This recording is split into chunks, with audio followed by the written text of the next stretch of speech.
First சாப்டருடைய summary shloka மறுபடியும் repeat பண்ணுறேன், நீங்கள் ஞாபகம் வச்சுக்கோங்க. ஸோ ஏன்னா பகவத்கீதையை பற்றி யாராவது கேட்டாங்க அப்படின்னா நம்ம என்ன பண்ணலாம், ஜஸ்ட் இந்த ஸ்லோகா ஞாபகம் வச்சுட்டோம் அப்படின்னா ஹரே கிருஷ்ணா ஈஸியாக நம்ம ரீகால் பண்ண முடியும். இந்த டைம் ரீசெண்டாக மாயாப்பூர் போயிருக்கும்போது ஒரு சில டிவோட்டிஸோட பேசிகிட்டு இருந்தேன் லீடர்ஸோட.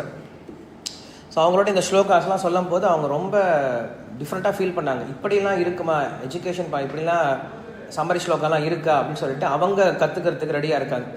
ஸோ அதனால் இது பொதுவான டிவோட்டிஸ்க்கு படிக்கிறோம் அப்படின்னா அவங்களுக்கு பெருசாக பகவத்கீதையில் இதை படிச்சுட்டு போவாங்க. பட் லீடர் லெவலில் இருக்க அவங்களுக்கு என்ன பண்ணும் அப்படின்னா இந்த மாதிரி க்ரிப்பில் இருக்கணும், நம்ம கையில் இருக்கணும், உள்ளங்கை நெல்லுக்குன்னு சொல்கிறோம்ல, அது போல் எந்த சாப்டர் கேட்டாலும் நம்மளுக்கு அந்த சாப்டருடைய சம்மரி சொல்லக்கூடியதாக இருக்கும். ஸோ அது போல் தான் ஃபஸ்ட்டு சாப்டருடைய ஸ்லோகா சொல்கிறேன் நான், ரிப்பீட் பண்ணுங்கள், அதை மெமரைஸ் பண்ணுங்கள். செகண்ட் சாப்டர் இப்போ நம்ம தேர்ட் சாப்டர் தான் இருக்கும், ஆனால் என்ன பண்ணலாம், இந்த சாப்டர் வைஸாக படிச்சிட்டோம் அப்படின்னா ஈஸியாக இருக்கும். ஸோ ஃபஸ்ட் சாப்டர் எப்படி ஆரம்பிக்குது அப்படின்னா, அஸ்தான ஸ்நேஹ அஸ்தான ஸ்நேஹ காருண்ய அஸ்தான ஸ்நேஹ காருண்ய தர்மா தர்ம தர்மா தர்ம தர்மா தர்ம தியாகுலம் தியாகுலம் தியாகுலம் அஸ்தான ஸ்நேஹ காருண்ய தர்மா தர்ம தியாகுலம் அஸ்தான ஸ்நேஹ காருண்ய தர்மா தர்ம தியாகுலம் அஸ்தான ஸ்நேஹ காருண்ய தர்மா தர்ம தியாகுலம்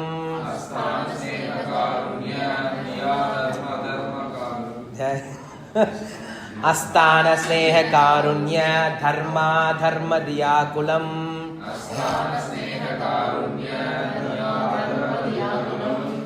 அஸ்தான ஸ்நேஹ காருண்ய தர்மா தர்ம தியாகுலம்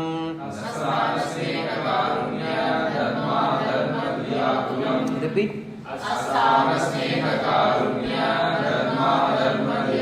ஓகே. பார்த்தம் பிரபன்னம் உத்திஷ்ய பார்த்தம் பிரபன்னம் உத்திஷ்ய பார்த்தம் பிரபன்னம் உத்திஷ்ய பார்த்தம் பிரபன்னம் உத்திஷ்ய பார்த்தம் பிரபன்னம் உத்திஷ்ய சாஸ்திர அவதரண கிருதம் சாஸ்திர அவதரண கிருதம் சாஸ்திர அவதரண கிருதம் சாஸ்திர அவதரண கிருதம் பார்த்தம் பிரபன்னம் உத்திஷ்ய சாஸ்திர அவதரண கிருதம் பார்த்தம் பிரபன்னம் உத்திஷ்ய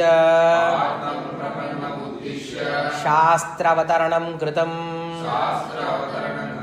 பார்த்தம் பிரபன்னம் உத்திஷ்ய சாஸ்திர அவதரண கிருதம் பார்த்தம் பிரபன்னம் உத்திஷ்ய சாஸ்திர அவதரண கிருதம்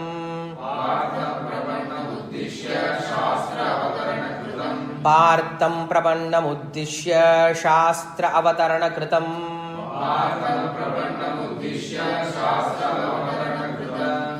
அஸ்தான ஸ்நேஹ காருண்ய தர்மா தர்ம தியாகுலம் பார்த்தம் பிரபன்னம் உத்திஷ்ய சாஸ்திர அவதரணம் கிருதம்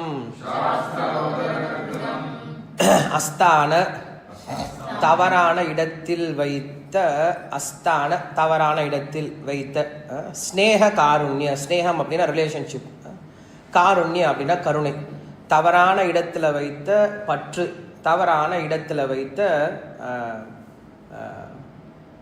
கருணை, அப்புறம் தர்மத்தை அதர்மமாகவும் அதர்மத்தை தர்மமாகவும் கருதிய நிலை. இந்த 3 குற்றங்களிற்காக வருத்தத்தில் இருந்த பார்த்தனுக்கு, பார்த்தம் பிரபன்னம், பிரபன்னம் அப்படின்னா சரணாகதி செய்த பார்த்தனுக்கு, பார்த்தன் அப்படின்னா பிரிதாவின் மகன், குந்தியனுடைய மகன், அவன் என்ன பண்ணான், சரணாகதி பண்ணான். பார்த்தம் பிரபன்னம் உத்திஷ்ய அவனை, அவனுக்காக, உத்திஷ்ய அப்படின்னா அவனுக்காக, சாஸ்திர அவதரணம் கிருதம், இந்த சாஸ்திரத்தை பகவான் வழங்கினார் அப்படின்னு சொல்லி சொல்றான். ஸோ முதல் அத்தியாயம் அப்படிங்கிறதுக்காக இருக்கு, அர்ஜுனுடைய கவலையை போக்குவதற்காக கிருஷ்ணர் இந்த பகவத்கீதையை பேசினார். என்ன கவலையை போக்குவதற்காக, 3 விதமான கவலையை போக்குவதற்காக. தவறான இடத்துல வைத்த பற்றுதல், தவறான இடத்துல வைத்த கருணை, தர்மத்தை அதர்மமாகவும் அதர்மத்தை தர்மமாகவும் கருதிய நிலை. இது 3 தான் காரணம். இது 3 நம்ம என்ன சொல்லியிருந்தோம், வேற எதுமா சொல்லியிருந்தோம் இல்லையா, இக்னரன்ஸ் 3 சொன்னோம்ல, அட்டாச்மெண்ட், இக்னரன்ஸ், அப்புறம் கன்ஃபியூஷன் இல்லையா. இது 3 தான் எல்லா பிரச்சனைக்கும் காரணம். இந்த 3 பிரச்சனையை தீர்ப்பதற்காக பகவத்கீதையானது பேசப்பட்டிருக்கு. இதுதான் முதல் அத்தியாயத்தினுடைய சாரம். 3 விஷயம் என்னது, இக்னரன்ஸ், அட்டாச்மெண்ட், கன்ஃபியூஷன். இதுதான் எல்லா பிரச்சனைக்கும் காரணம். இந்த பிரச்சனையை தீர்ப்பதற்காக பகவத்கீதை அப்படின்ற சாஸ்திரம் அர்ஜுனனுக்கு பேசப்பட்டிருக்கு. ஒரு ரிப்பீட் பண்ணிடலாமா, அஸ்தான ஸ்நேக காருண்ய தர்மா தர்ம தியாகுலம் பார்த்தம் பிரபன்னம் உத்திஷ்ய சாஸ்திர அவதரண கிருதம்.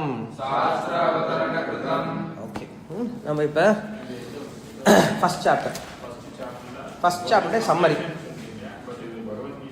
பகவத்கீதையில் இருக்காது. இது யமுனாச்சாரியார் எழுதிய கீதார்த்த சங்கிரகம் அப்படின்ற புஸ்தகம். யாமுனாச்சாரியார் யாரு அப்படின்னா ராமானுஜருடைய மானசிக குரு. யாமுனாச்சாரியார் யாரு அப்படின்னா முதல் பகவத்கீதைக்கு வைஷ்ணவத்தில் கமெண்ட்ரி கொடுத்தவர். பகவத்கீதை அப்படின்ற புஸ்தகத்துக்கு முதல்ல கமெண்ட்ரி கொடுத்தது ஆதிசங்கரன். அதுக்கப்புறம் மதுசூதன சரஸ்வதி, ஸ்ரீதர சுவாமி, இப்படி நிறைய பேர் இருக்காங்க. அவங்கெல்லாம் சங்கர பரம்பரையில் வருவாங்க. பட் வைஷ்ணவர்கள் சொல்கிறோம் இல்லையா, வைஷ்ணவரில் விஷ்ணு வழிபடுறாங்கல்ல. ஸோ விஷ்ணுவை வழிபடக்கூடிய வைஷ்ணவ சம்பிரதாயத்தில் முதல்ல பகவத்கீதைக்கு விளக்கம் கொடுத்தது யார் அப்படின்னா யமுனாச்சாரியர். அவர் விளக்கம் எப்படி கொடுத்துருக்காரு அப்படின்னா முழு விளக்கம் கொடுக்கல, இந்த மாதிரி கொடுத்துருக்காரு, சம்மரி ஸ்டடி மாதிரி கொடுத்துருக்காரு. இதுக்கு பேர் கீதார்த்த சங்கிரகம் அப்படின்னு பேர்.